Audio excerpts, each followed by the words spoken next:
Today we're using a product which is a 1-hour cure.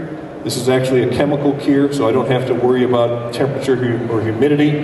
The only time that plays into effect is if it was below 0 degrees. Can you show me how you know that? I have my temperature and humidity gauge here, and it is actually 72.3 with 25% humidity.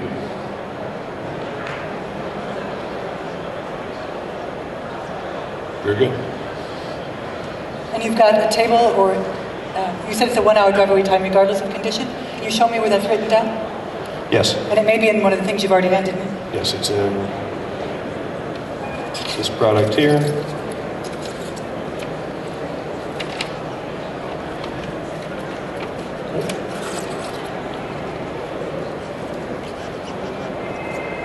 And it states right here, temperature above 0 degrees Fahrenheit, safe drive away time is 1 hour. All right.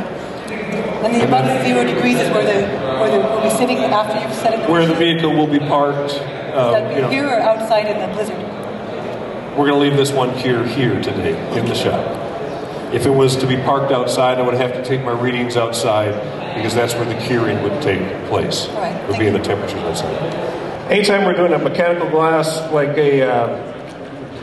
say a Ford Explorer back glass that's bolted in, we would go ahead and bolt that back in the same manner that it was removed from the vehicle. If it's a back glass, like on a Ford pickup, that's put in with a foam core butyl tape and bolts, we would apply that back in the same manner also. When you're sealing an air or water leak in a urethane adhesive system, what material would you use? We would only use urethane to seal any type of urethane installation when it came to a water leak or an air leak, and the same would apply to a gasket type installation. So the first thing you need to know is I'm going to give you a report today.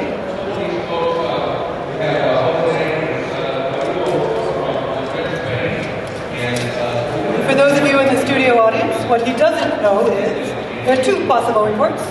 We have the compliance report, meaning we didn't find anything out of compliance. And the one he's going to receive today, the out of compliance report. Very lovely, 2 pages. You look shocked. All right, so the auditor would probably go away for a few minutes before the closing meeting, fill out our paperwork,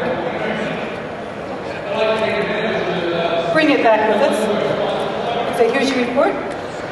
As you see, for the particular interviewee that we spoke with, there are 2 sections of the egress standard that are not in compliance. Records are not available as required because they burned up in the fire. Does that sound like what we saw today? Basically, yes. So you'll have 30 days to give some information back to the egress council.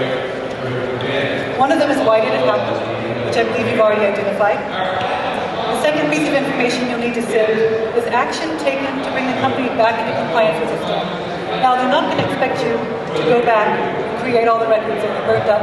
You're not going to have to dig the ashes back together. They're going to want to know what you're going to do from this point forward. Now, we know you're keeping new records, but I think they're going to be very interested in what you can do to make sure that that piece doesn't happen again. And in fact, they want action taken to assure that each non-compliance will not reoccur in the future. So we're already keeping the new records. We talked about some conditions you're going to put on the record keeping here. And I think if you provide not only your plan, what you're going to do, but also, and this is very important, evidence that you have already done it, because what we're trying to do is prove that any non-compliance has already been fixed. So when you give your response, don't say, I'm going to buy a new file cabinet later, because we don't care. What we want to know is, are your records now in the new file cabinet, or the fireproof vault, or whatever you've done? If you've got no smoking policies, give us some proof that maybe your people have been trained, or the area is posted, but something showing it's already done. Because what the validation review panel is going to be looking at is not whether it was a great idea, but whether the problem is already fixed.